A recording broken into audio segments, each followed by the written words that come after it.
I am an MD by training, and I've been an MD for about 29 years. I am a psychiatrist also. I've been a psychiatrist for 27 years. I'm an assistant clinical professor of psychiatry at UCLA. And for the last 18 years, I've been working with past life regression. And I had at least 4,000 individual cases. Each one regressed into many lives. And that gave me the first-hand experience of what is past life and how it can help in medicine and psychiatry. And I was amazed. It's like, as a scientist, everything was turned down from what I was taught in the medical school and in psychiatry.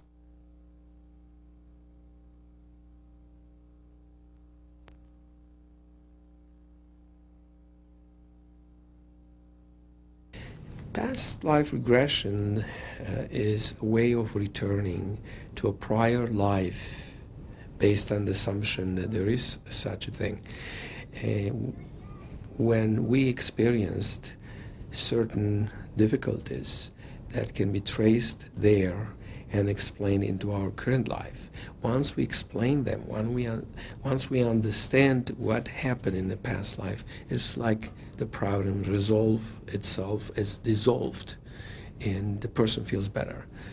For instance, somebody may have a fear of being poisoned, and that comes from a past life when that person was poisoned by, let's say, her own husband being thrown into a pit with poisoned water.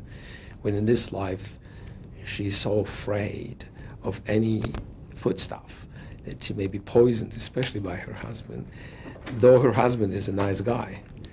So it's very unreal. Once she discovers that, it's like the problem dissolves.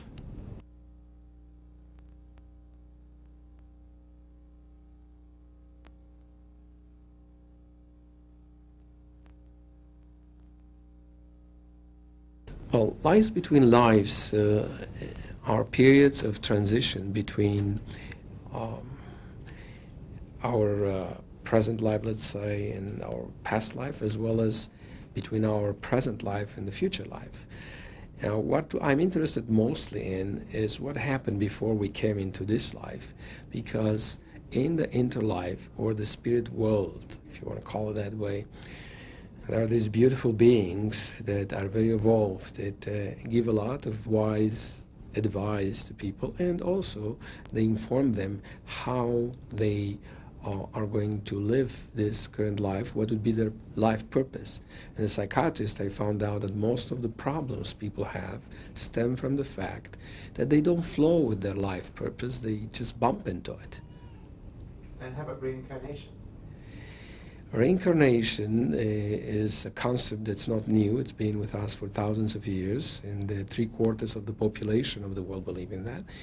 It really starts from the premise that here is a schooling ground, and we're coming here over and over to learn what we didn't before, to correct ourselves, to around ourselves, and evolve spiritually, until we end up really loving ourselves, loving our fellow men, loving all creation, and loving that beautiful energy of creation that's around us and everywhere and within us.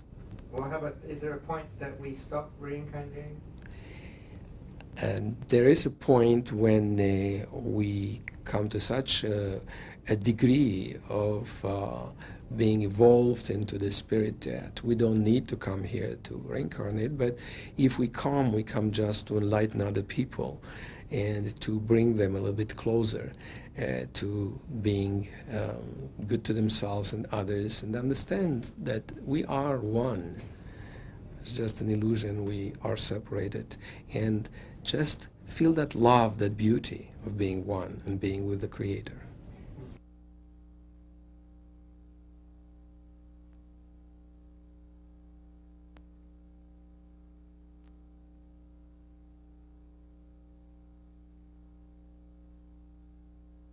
The main benefits are, even if not obvious, spiritual in nature. People learn that there are good things in life because we are in our everyday life with a lot of chatter of thoughts, and every time we are on the go and doing things, we don't live in the moment.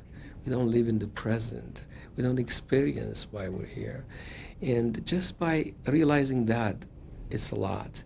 But a lot of people resolve some of their specific problems directly or indirectly by doing so, such as people that have tremendous headaches or have depression or have a cardiovascular condition or pains and aches that don't go away. They find out that something happened in a past life, let's say, when they were killed in a very violent way, and the pain is from there. Then the pain seems to dissolve in time.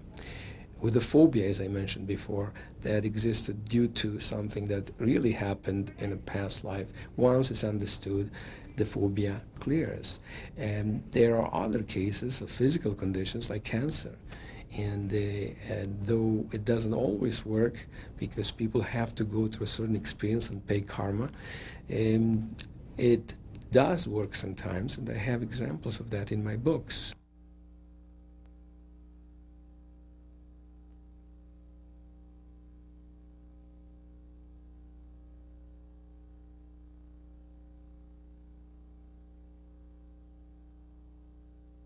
The most fascinating one is the first one that I remember 18 years ago. It was a beautiful blonde lady, 22-year-old, blue eyes, very depressed, repeatedly hospitalized for suicidal attempts because she felt unloved by her family and rejected. In a past existence, she lived in Cornwall, New York, and that was in 1812. And she had the same problem. The parents didn't accept her. They sent her away to a school for girls in Middletown, Manhattan. And eventually she leaped from the third-story colonial house to her death. The same thing happened in Blarney Island when she wasn't loved. It's like a pattern that she could trace. And once she did that, it's like something clicked, and she saw that suicide is not a viable solution but a deadly one, so she was on the path to recovery. And besides that, we discovered that her name, Lisa Arthur, the grandfather's name, Samuel Arthur, all the names of the family members, ages, genders, it was a rather large family, all checked out through the census of the population of Orange County, New York of 1810. And that was amazing. It's like all my scientific foundation shuttered for a moment, and I was stunned that this could happen because I was skeptic as a scientist. That's one case. Another case is of a lady that had cancer of the stomach. Apparently she poisoned in Liverpool, England, a man, an old man that she didn't want to be with him. And he obviously had his stomach burned as a result of ingesting sulfuric acid that she put in his food. So in this life she has cancer of the stomach. It's like a tooth for a tooth, a knife for a knife, a stomach for a stomach. Once she understood that, as a social worker, she started helping her patients. Instead of paying the hard way, she needed the health back and be able to help terminally ill patients. Eventually, to the amazement of her oncologist, the cancer cleared. And she was very energetic and doing her work, and that is a case that I always mention because it fascinates me. There are obviously many cases, like for instance, of anger. A man that was angry with his father, almost wanted to kill him, and was a very intelligent engineer. And in a past life, apparently, he lived in Nazi Germany, and there his father was Jewish, a very renowned musician, while his mother was Gentile. And because of his father, they took him to a concentration camp and killed him, the Nazis. So in this life, he came back, and the father is another father. He came this time to a German family and was born in that family. And he was very angry with the father. Once he understood the rage, the anger, he resolved it. And there are many other examples like of nearsightedness and swelling of the brain. A patient that was trampled by horses in a past life and seemed to have that experience, or was killed by a lion in an arena, in a Roman arena. The lion just smashing the head, and so that person ended up with nearsightedness in this life and with swelling of the brain and terrible headaches. Once that problem was understood from being traced into a past existence, the problem dissolved. So sometimes the problem doesn't go away, and we have to still work on it a little bit, but so much conscious awareness is brought to the fore that is enough to help much more effectively and easier to get good results. What about future lives? Future lives are very important, though I'm not asking people to go into future lives unless they feel comfortable. As a matter of fact, I don't ask them to go nowhere unless they feel comfortable. And in my training in psychiatry, the Menninger School of Psychiatry, I got 2 national awards working on a subject that has to do with the influence of dreams on our body. There are people that get heart attacks, usually during the night, and they have a traumatic dream. If we can correct the way we dream and sweeten the dream, then we can prevent a heart attack. By the same token, if we know the future, whether in this life or another life, and the future is not that promising, we can change it. We have the choice, then we can correct it. And if it's good, then we can enhance it. So that's the advantage of going into the future. And we don't need a psychic for that. We have a built-in psychic there. So an ounce of prevention worth a pound of cure, as they say. And how about people that we meet, friends and family? Do we come in contact with those in past lives and future lives? Usually, according to the law of reincarnation, we come here in groups of individuals that know each other to work out our problems. It's like one life wasn't enough.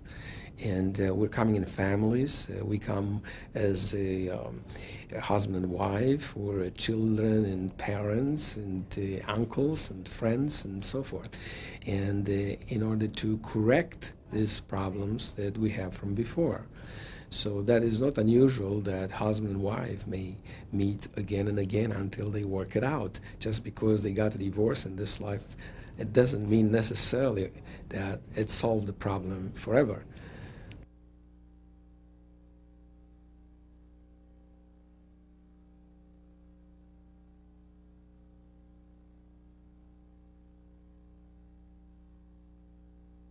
Certain people have certain characteristics because they have to learn a lesson. There are 3 laws of reincarnations that are the main laws that we know. One is the law of continuity, the first C. And then is the law of compensation, the second C.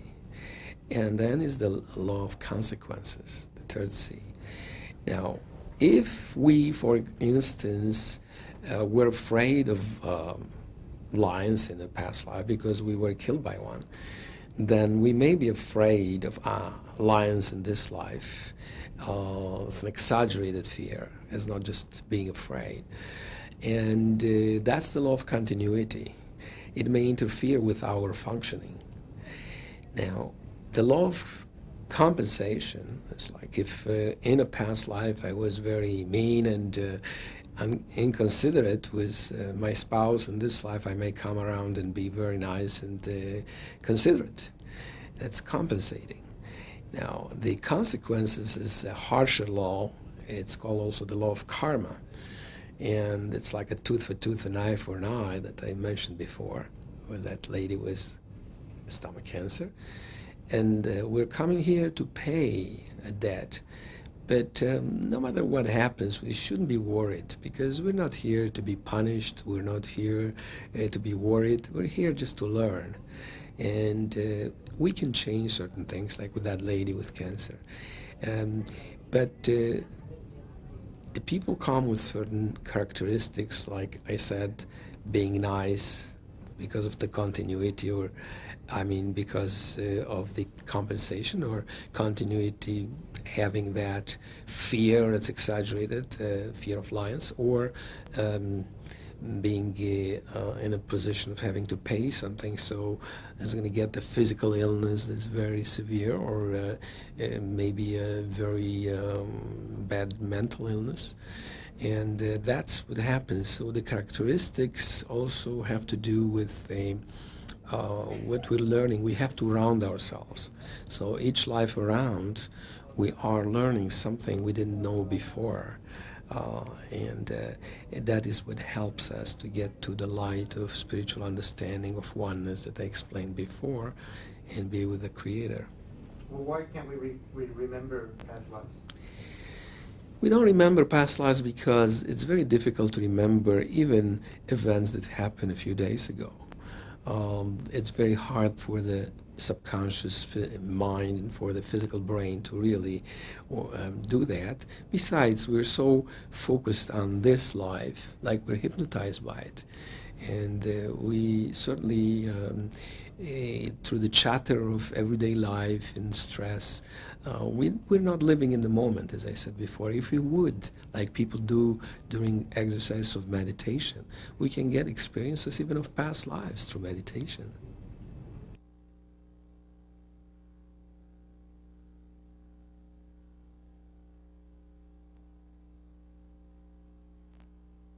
We certainly have to roll about to learn, as I said before, it's a schooling ground here.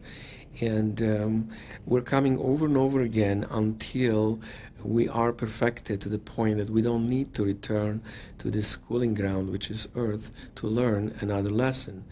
And sometimes we come back, as I said before, because we're very evolved and we have to teach our fellow men to bring them out of darkness and suffering into understanding and light.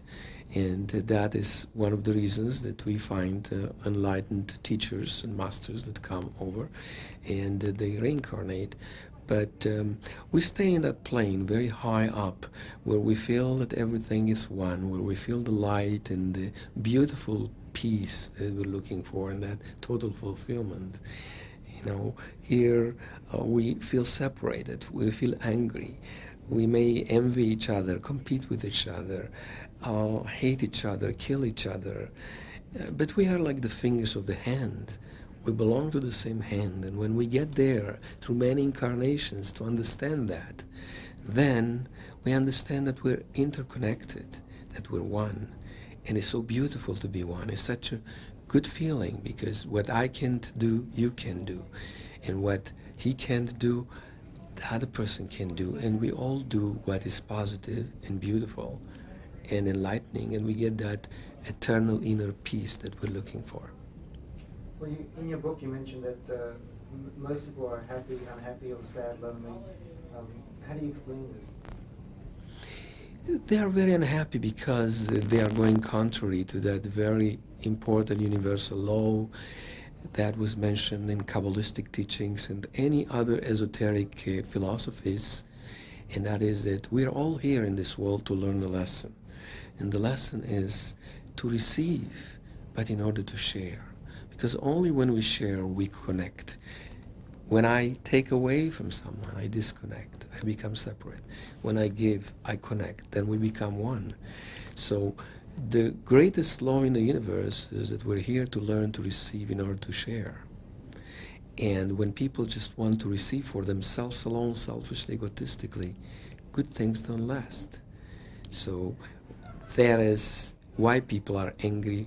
They are hateful because they forget this percept. They descended into darkness from where they were once with the light and understanding this oneness.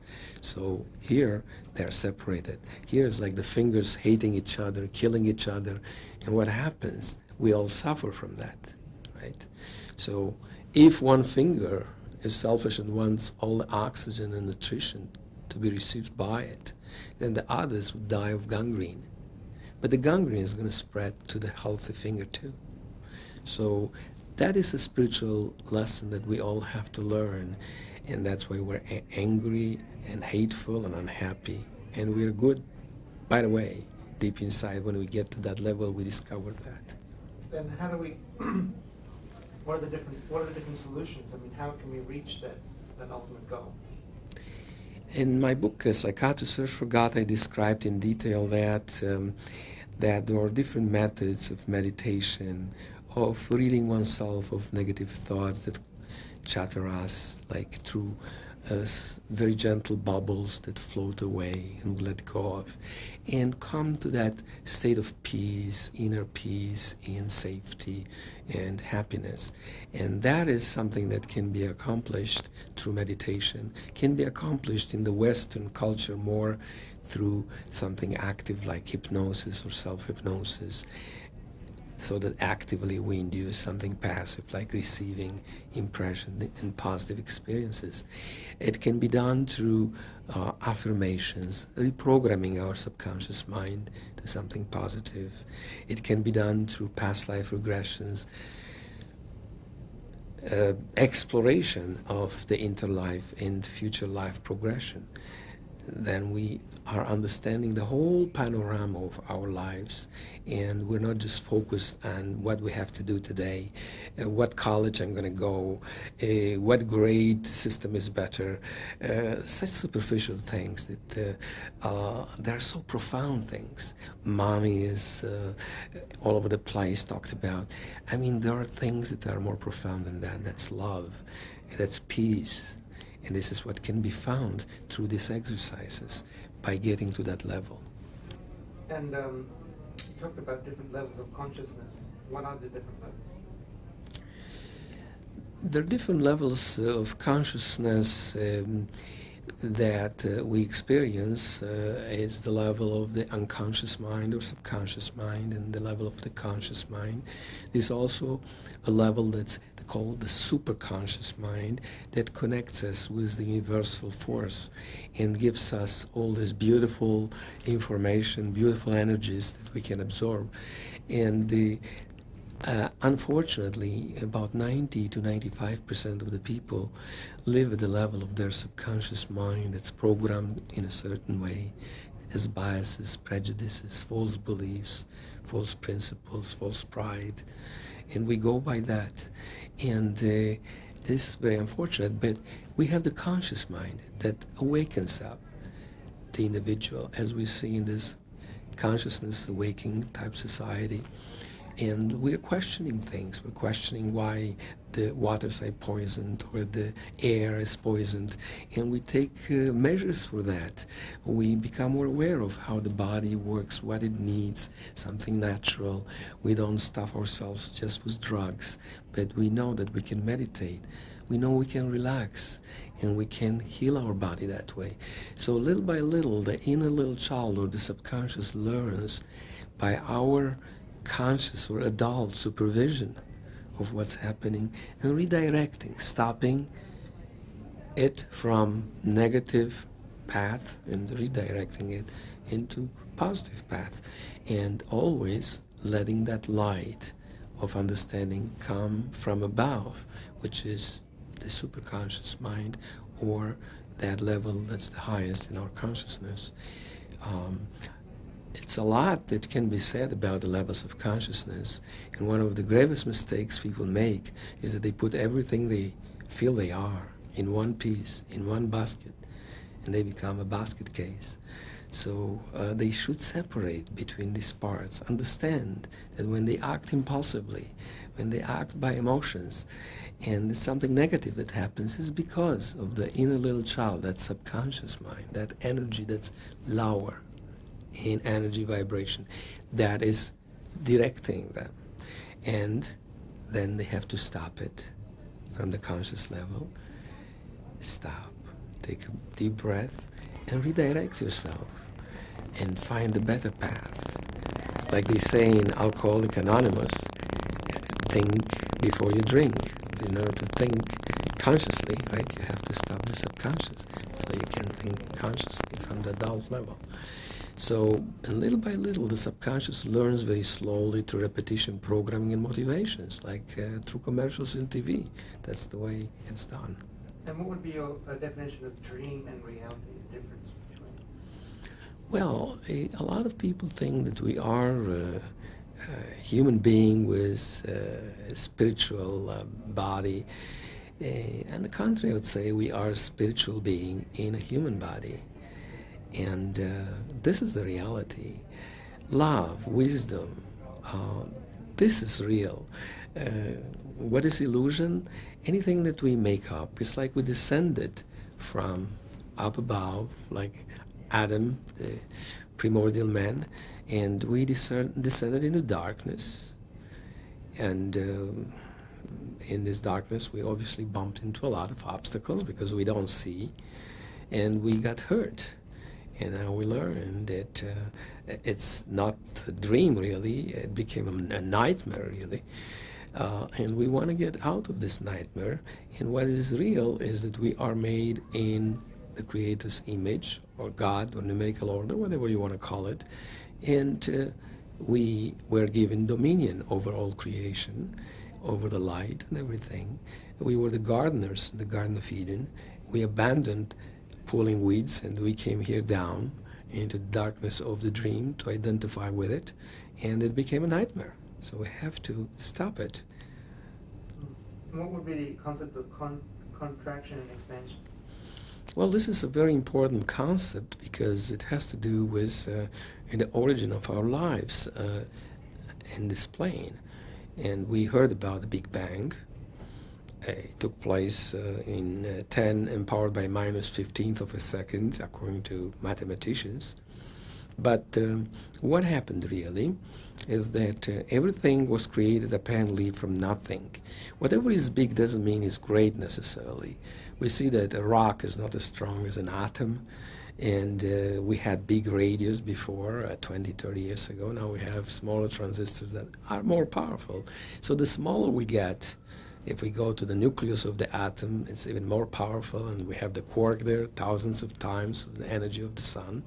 So par absurdum, if we go to nothing, that would be the most powerful. And it seems like everything derived from nothing, and it expanded into everything we see around.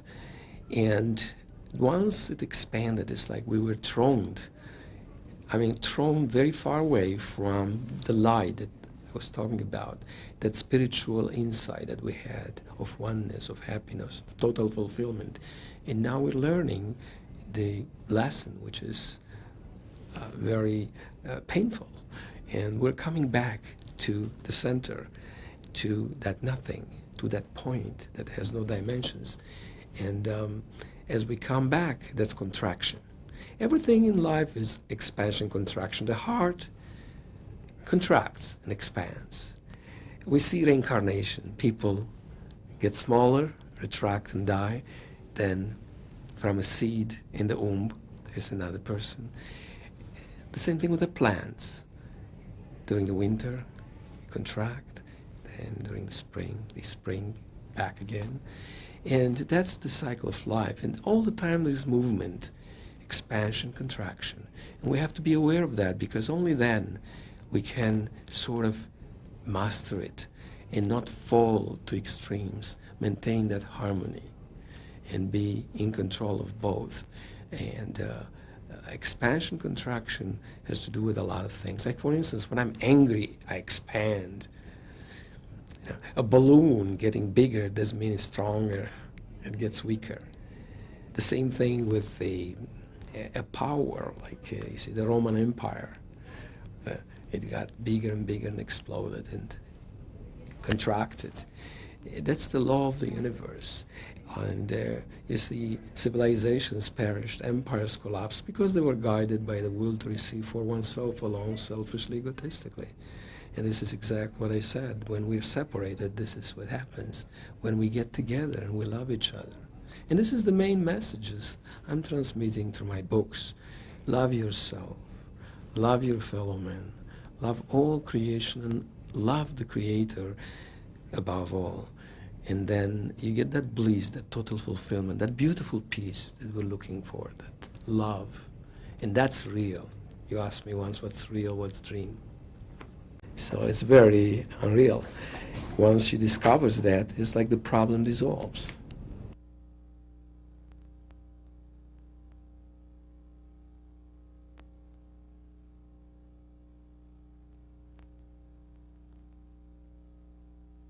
Well, lives between lives are periods of transition between um, our present life, let's say, and our past life, as well as between our present life and the future life. Now, what I'm interested mostly in is what happened before we came into this life, because in the interlife, or the spirit world, if you want to call it that way, there are these beautiful beings that are very evolved, that give a lot of wise advice to people, and also they inform them how they are going to live this current life, what would be their life purpose.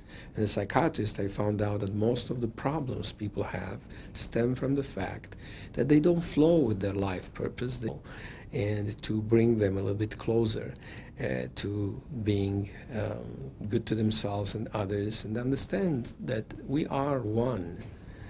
It's just an illusion, we are separated, and just feel that love, that beauty of being one and being with the Creator.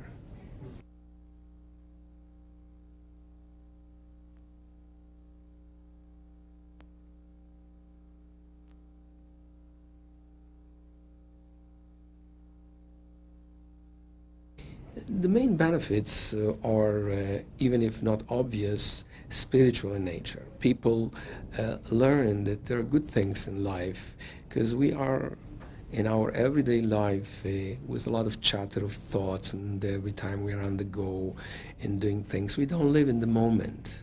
We don't live in the present. We don't experience why we're here. And just by realizing that, it's a lot. But a lot of people resolve some of their specific problems directly or indirectly by doing so. They just bump into it. And how about reincarnation?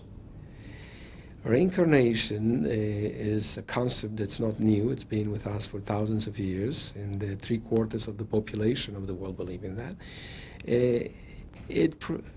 It really starts from the premise that here is a schooling ground. And we're coming here over and over to learn what we didn't before, to correct ourselves, to around ourselves, and evolve spiritually until we end up really loving ourselves, loving our fellow men, loving all creation, and loving that beautiful energy of creation that's around us and everywhere and within us. Well, how about, is there a point that we stop reincarnating? And there is a point when we come to such a degree of being evolved into the spirit that we don't need to come here to reincarnate, but if we come just to enlighten other people.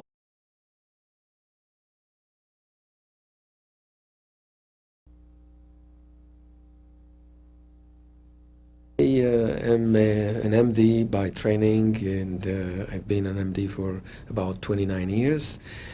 I am a psychiatrist also. I've been a psychiatrist for 27 years. I'm an assistant clinical professor of psychiatry at UCLA. And for the last 18 years, I've been working with past life regression. And I had at least 4,000 individual cases, each one regressed into many lives, and that gave me the first-hand experience of what is past life and how it can help in medicine and psychiatry, and I was amazed. It's like as a scientist, everything was turned down from what I was taught in the medical school and in psychiatry.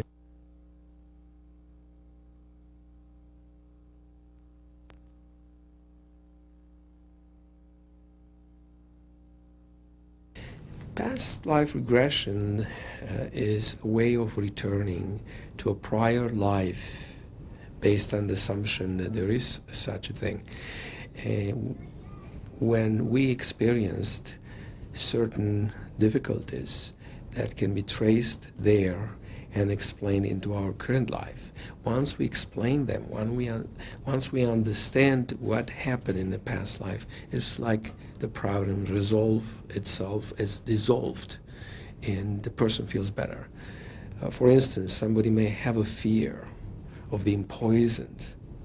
And that comes from a past life, when that person was poisoned by, let's say, her own husband being thrown into a pit with poisoned water. When in this life, she's so afraid of any foodstuff that she may be poisoned, especially by her husband, though her husband is a nice guy.